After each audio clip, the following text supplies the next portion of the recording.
Hello students, welcome again. और आज की इस वीडियो में बच्चों डिस्कस करेंगे हम कार्यपत्रक 9 विषय हिंदी कक्षा 6 के बच्चों के लिए है। शिक्षा निदेशालय की तरफ से आपके लिए 22 अक्टूबर 2020 के लिए शेड्यूल की गई है। और ये वर्कशीट हमारी जो है टॉपिक क्या है, नादान दोस्त। ये चैप्टर हमारा कंटिन्यू है और आज आपको 2 वर्कशीट करनी है। एक वर्कशीट आपको हिंदी की करनी है, दूसरी आपको बच्चों मैथ्स यानी गणित की वर्कशीट आपको करनी है। चलिए बच्चों स्टार्ट करते हैं।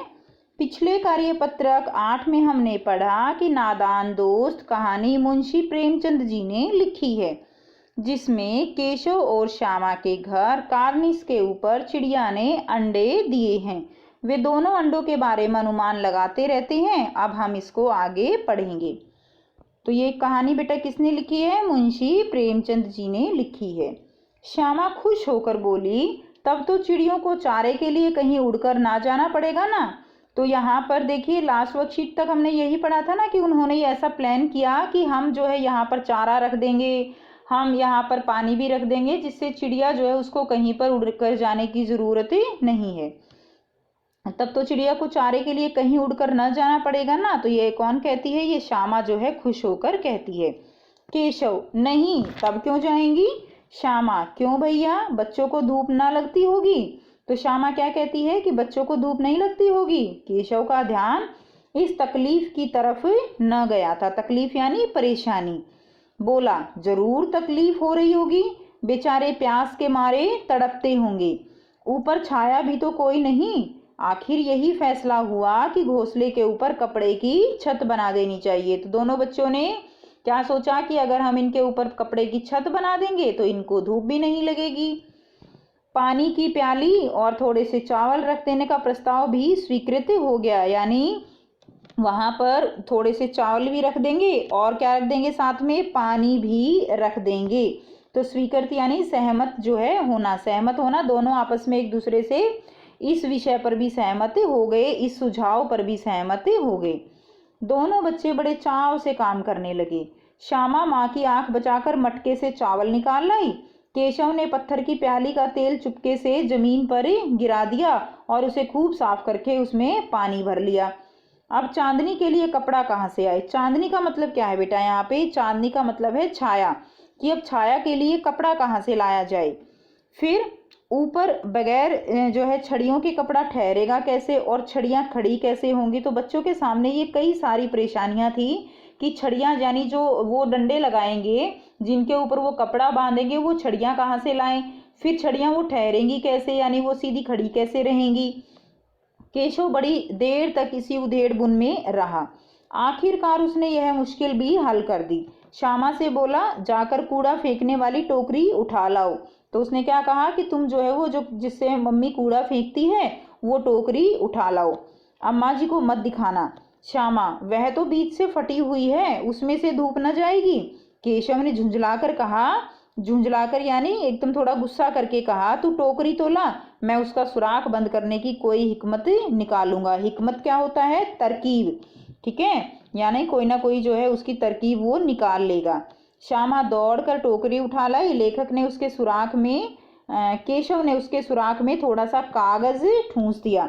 तो केशव ने क्या किया, जहां से सुराख था उसमें उसने कागज ठूंस दिया, ठीक है। तब टोकरी को एक टहनी से टिका कर बोला, और तब टोकरी को उसने एक टहनी से टिका दिया और बोला, देख, ऐसे ही घोंसले पर उसकी आड़ कर दूंगा, ठीक है। तो उसने उसको बताया कि इस तरह से वो जो है इस टोकरी को उसकी जो अंडे हैं उनके ऊपर रख देगा।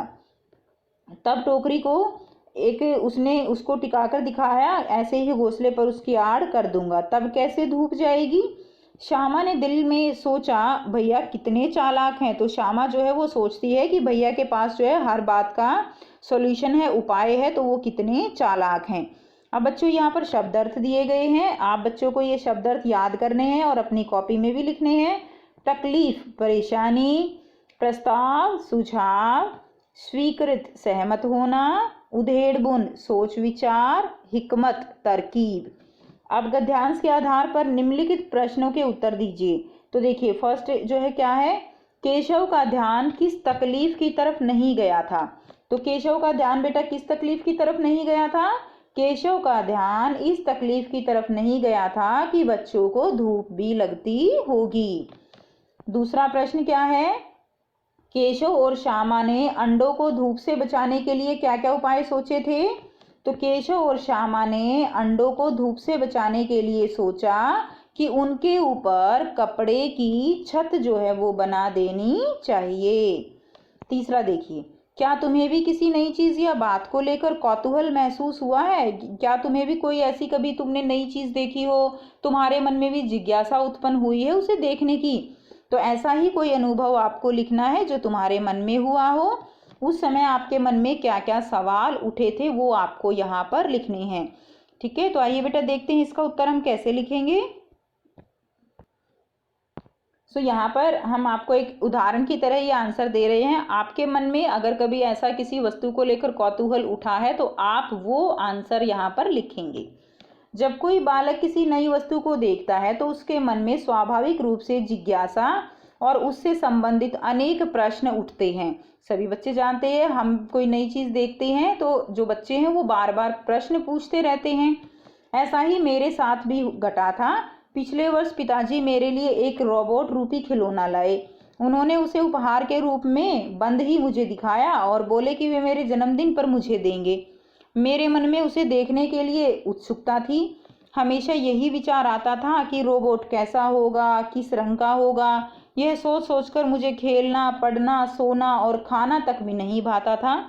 15 दिन बाद मेरा जन्मदिन आया और जब मुझे वह उपहार मिला तो मेरी खुशी का ठिकाना ना रहा।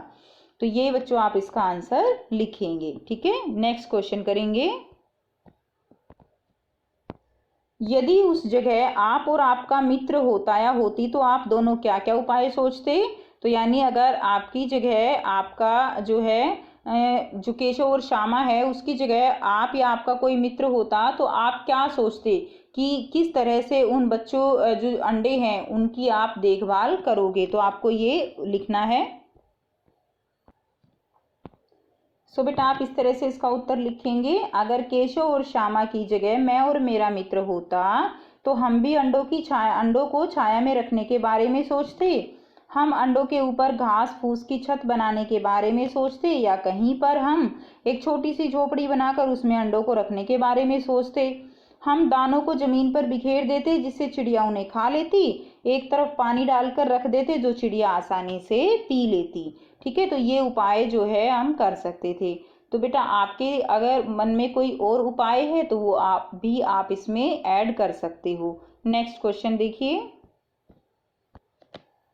प्रश्न 5 है, कार्यपत्रक में दिए चित्र को ध्यान से देखकर किन्हीं 5 संज्ञा शब्दों के नाम लिखकर वाक्य बनाइए। तो बेटा चित्र में देख के आपको 5 संज्ञा शब्द जो है यहाँ से छांट के और उनके वाक्य बनाने हैं। तो यहाँ से देखिए पहला क्या है, ये लड़का, ये लड़की, ये जो है पेड़, ये चिड़िया, घोंसला, अंडे, ये सभी क्या हैं, ये सभी संज्ञा शब्द हैं। तो इनमें से किन्हीं 5 की जो है आपको वाक्य बनाने हैं। तो आइए बेटा इस क्वेश्चन को भी कर लेते हैं। तो ये 5 जो है शब्द हैं। पहला क्या है, लड़का। केशव बहुत चालाक लड़का है। दूसरा संज्ञा शब्द है पेड़, यह पेड़ हरा है। तीसरा घोंसला, चिड़िया ने बहुत सुंदर घोंसला बनाया है। चौथा अंडा, घोंसले में 2 अंडे रखे हैं। 5वां लड़की, इस लड़की का नाम श्यामा है। ठीक है, तो ये क्या है बेटा, ये संज्ञा शब्द हैं जिनके आपको वाक्य बनाने हैं। ठीक है, संज्ञा क्या होती है, किसी भी व्यक्ति का नाम, वस्तु का नाम, स्थान आदि का नाम, उसको क्या कहते हैं, संज्ञा कहते हैं। तो ये थी बच्चों आपकी आज की वर्कशीट। आई होप बेटा आपको वर्कशीट क्लियर है। कोई भी प्रॉब्लम है तो आप कमेंट करके पूछ सकते हो। वीडियो अच्छी लगी तो लाइक शेयर कीजिए, चैनल को सब्सक्राइब कीजिए and thanks for watching. Have a nice day.